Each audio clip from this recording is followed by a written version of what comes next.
É um grande prazer estar com vocês aqui. Vocês que estão nos vendo, sejam muito bem-vindos à nossa live. É a primeira live desse nosso canal, desse nosso segmento do canal que se chama 14,99. 14,99 é porque em 15 minutos, quase 15 minutos, nós vamos falar uns grandes highlights aí do que aconteceu no mercado de FDIC, no mercado financeiro, e até, por que não, falar um pouco de cenários, falar sobre as perspectivas que a gente tem em cenários, o que a gente tem em relação às mudanças de regras dentro da Anbima, CVM, o que pode impactar esse mercado tão reluzente que a gente tem hoje, né? Meu nome é Carlos Honorato, eu sou professor, economista e tenho um grande prazer aqui de estar junto com meu amigo Rodrigo. Esse primeiro grande momento de trabalho com a equipe da Tech AI, fazendo uma transmissão. Essa ideia é que essa transmissão ela se repita durante vários meses, né, em várias situações, sempre no comecinho do mês, né, sempre trazendo para vocês aí uma ideia muito clara do que aconteceu no mercado. E esse primeiro momento é um momento da gente conversar um pouco, né? Apresentar para gerar expectativa até para que vocês nos acompanhem e sigam o nosso trabalho aqui no YouTube, o trabalho de consultoria e de trabalho de análise de dados e gestão que a Tech AI e eu agora como parceiro fazemos juntos, né? Como eu disse, é um grande prazer estar com todos aí, né? Nós vamos fazer uma breve apresentação que vai estar disponível para vocês. Nós queremos também que vocês participem dos nossos canais, se inscrevam aí no YouTube, se inscrevam no Instagram. Nós vamos montar um grupo de WhatsApp para compartilhar tudo isso e criar uma grande rede legal de conversa sobre o FDIC, sobre tudo que a gente está trabalhando nesse campo tão interessante de finanças, esse campo tão interessante, tão importante para o Brasil nos dias de hoje, né? Então, eu gostaria de começar com vocês aqui falando um pouquinho sobre algumas coisas que a gente vai deixar alguns insights iniciais. O primeiro momento é um momento de realmente alinhar todo mundo aí. Depois eu quero que vocês participem. Quem tiver a oportunidade aí de colocar algumas coisas no chat, quem tiver a oportunidade de mandar mensagens, é uma grande chance que a gente tem de trabalhar junto e de fazer com que essas coisas aconteçam de uma forma bem bacana. Bom, como eu disse, eu sou o Carlos Honorato, né? Trabalho nessa área de mercado financeiro, cenários econômicos, aconselhamento há bastante tempo, né? E a gente vai falar bastante sobre o que realmente está importando no mercado de FDIC agora em 2026, né? Basicamente, a gente tem uma questão das regras do negócio, de que negócios, de como o negócio funciona, né? Os dados e a governança. Quer dizer, acho que são três pilares fundamentais que faz com que a análise dos FDICs, da parte financeira, da parte de segurança, da parte de cuidado com auditoria, com ativos, com regras sejam fundamentais.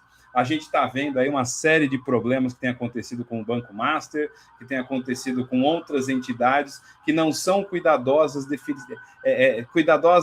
no detalhe do que precisa ser feito dentro dessa lógica de FDIC. Então, é o seguinte, tudo é maravilhoso nesse mercado, tudo funciona muito bem, até o momento que o cenário vira. Você tem uma mudança de cenário, você tem uma mudança de mercado, você tem uma mudança regulatória, e aí a gente vê a diferença de quem está preparado e quem não está. Nós estamos saindo aí de um momento muito importante, que é o momento que a gente vivia aí de um FDIC mais, eu diria, artesanal, onde o trabalho era muito feito ali, vamos montar o fundo, vamos organizar, vamos fazer acontecer, e cada vez mais a gente trabalha num FDIC industrial, né? Quer dizer, ele tem que ter todo um trabalho de escala, de gestão de dados, de gestão de informação, né? E quando você tem mudança de cenário, como eu disse, quando muda o contexto, quando muda a conjuntura, a inadimplência vem, a liquidez some, e aí você descobre que aquele recebível, aquela maravilha que você tinha no seu portfólio, nada mais é do que uma ideia, uma vaga lembrança, se não for um grande trauma, né?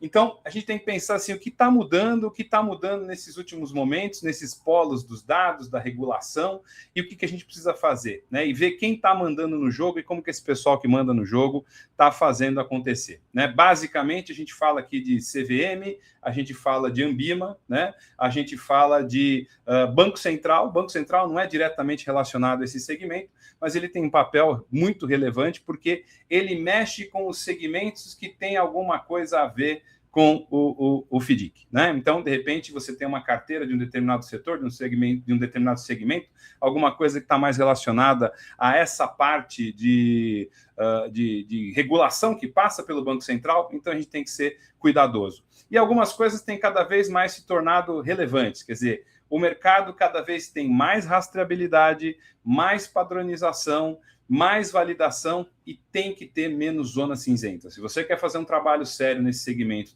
quer ter cuidado, não basta parecer correto, tem que ser correto, né? E o nível de regulação, o nível de regra do jogo, o nível de como as coisas funcionam está cada vez mais grave, está cada vez mais sério, né? E aí a gente tem que sair do PowerPoint do vendedor, né? Do PowerPoint do cara que está na área comercial, porque na hora que dá algum problema financeiro, na hora que a gente tem algum problema regulatório, na hora que a gente tem comete alguma falha, mesmo que seja uma falha que não tenha sido intencional, o que acontece? Isso cai no CPF de quem gerencia o fundo, né? Então, isso aqui é o objetivo fundamental da gente cuidar com segurança, com cuidado, né? E tornar o nosso fundo, o nosso trabalho, o nosso grupo cada vez mais, eu diria, qualificado para se tornar uma boa oportunidade de investimento e separar os bons dos ruins, né?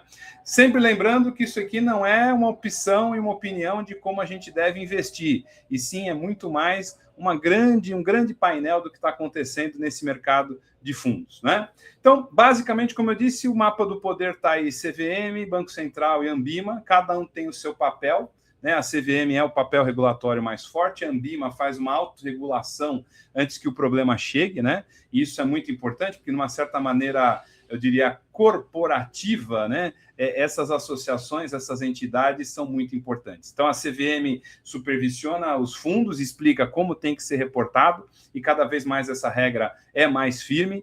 O Banco Central olha a infraestrutura do sistema financeiro e dos pedaços do caminho que seguem aí para o nosso FDIC, né? E a Anbima faz essa regulação, né? Cria o padrão de conduta de melhores práticas, né? De exigência comercial, antes que isso chegue no aspecto regulatório, talvez até punitivo, né?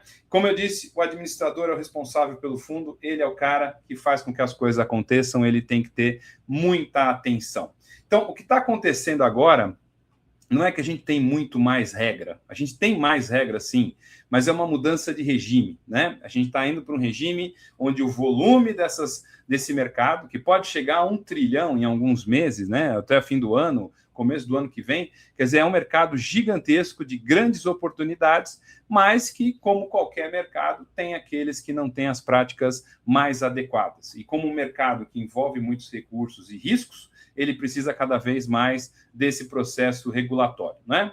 Então, a gente tem que olhar para os pilares dessas exigências que a gente tem aí a partir da CVM. Quer dizer, tem que ver a questão do lastro, principalmente, a diligência verificável com os riscos, né? Se faz sentido o que está lastreando meu fundo, se aquilo é aquilo mesmo, né?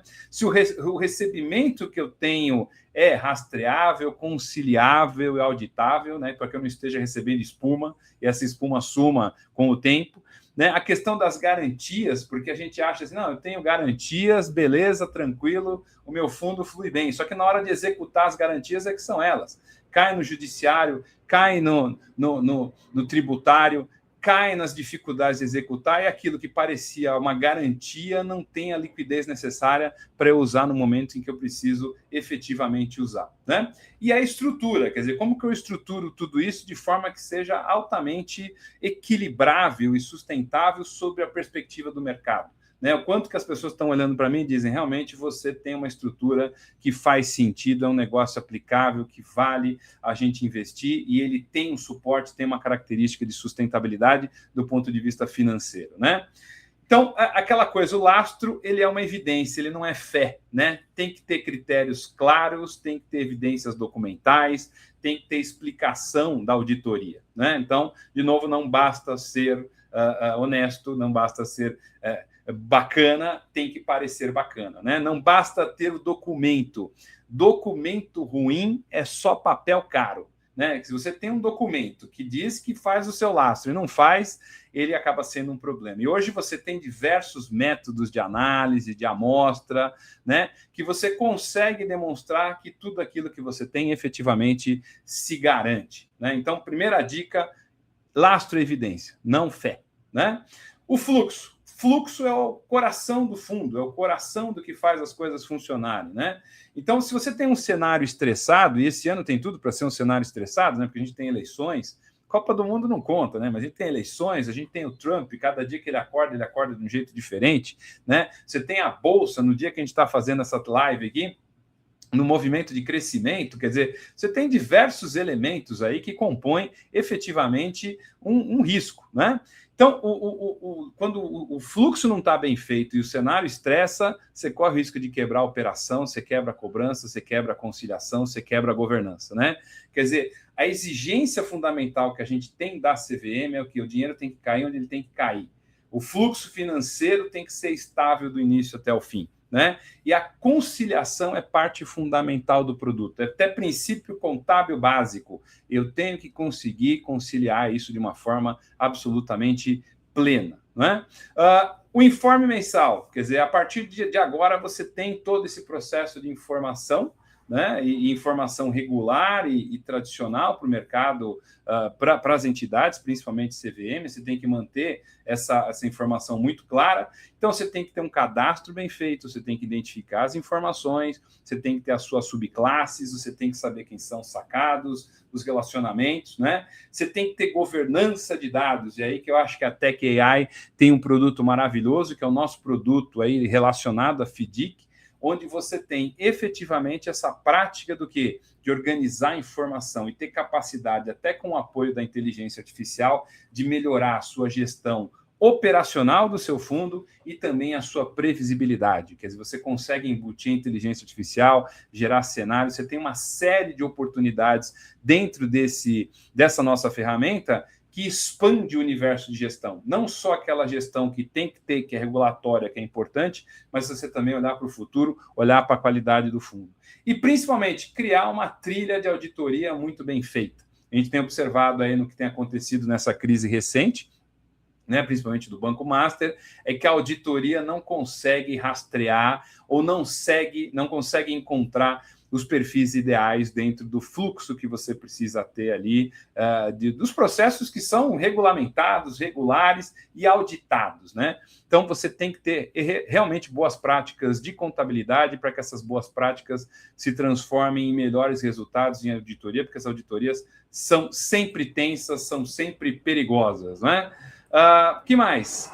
Banco Central, aquilo que eu falei, ele não está ligado diretamente, mas se você tem uma carteira de recebíveis ligada a alguma empresa, alguma entidade que direto ou indiretamente está perto do Banco Central, está perto da regulação do Banco Central, não tem jeito, você tem que se submeter a isso também, né? E ter um padrão muito forte antes do regulador. Eu já trabalhei com diversos segmentos, né? Não só o financeiro, mas eu percebo assim, não adianta fazer direito na véspera da auditoria.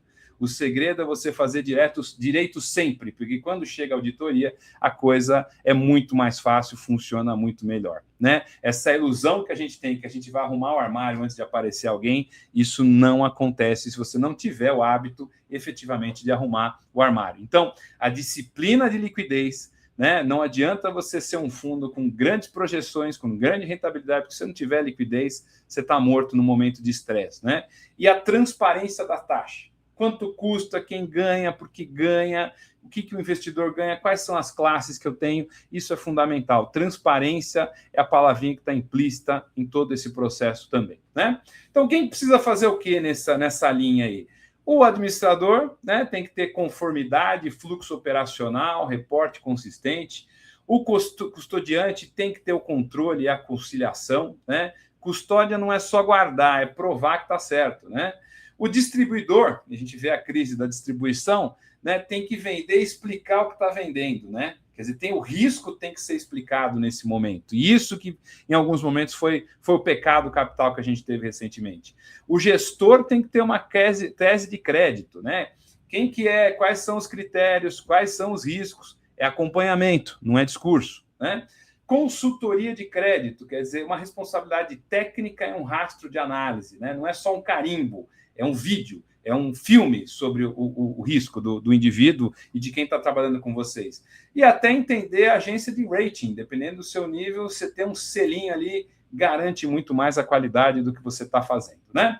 Então, minha dica para amanhã, se você viu esses alertas, revisa a estrutura, reforça a diligência do lastro, blinda esse fluxo de recebimento, planeja a execução com garantias, se adequa nas governanças de dados, aí lembra aqui da Tech Intelligence, e olha a liquidez com seriedade, né? Se você começar amanhã, não precisa ser às 9, pode ser às 8, pode ser às 7, né? Se você fizer isso amanhã, você vai para frente. E aí você observa fora, você vê o cenário, juro, atividade econômica, liquidez, estresse de mercado, Trump fazendo loucura, essas coisas são fundamentais para a gente entender para onde vai do fundo do ponto de vista estratégico. E aí, com todo o cuidado e com todo, eu diria, a modéstia, nós estamos aqui para ajudar justamente a conseguir fazer o quê? A ter uma atividade muito mais estratégica na gestão de fundos do que só operacional. A operação sem estratégia não é nada, mas a estratégia sem operação também não funciona. Então, a conciliação das duas coisas, ter uma estratégia de negócio, de olhar, segmentos, setores, oportunidades, é uma coisa muito interessante. E controlar, gerir e cumprir as determinações é fundamental, né? Nós passamos um pouquinho aqui, é o primeiro, a gente ainda está calibrando os 15 minutos, por isso que dá 14,99 no seu relógio aí, você vai ver que não existe 14,99, né? Mas nossa missão é fazer isso em 15. Mês que vem nós estaremos juntos de novo. Hoje foi só um pequeno teaser, uma oportunidade. Nós vamos trazer mais detalhes regulatórios, nós vamos trazer mais numerozinhos de regulações, de mudanças, de regra, mas esse aqui foi só o primeiro aperitivo para que vocês nos acompanhem. Um grande prazer, muito obrigado a Tech AI, Tech Intelligence por todo esse trabalho conjunto. É um prazer meu estar por aqui e estamos à disposição de todos. Até a próxima.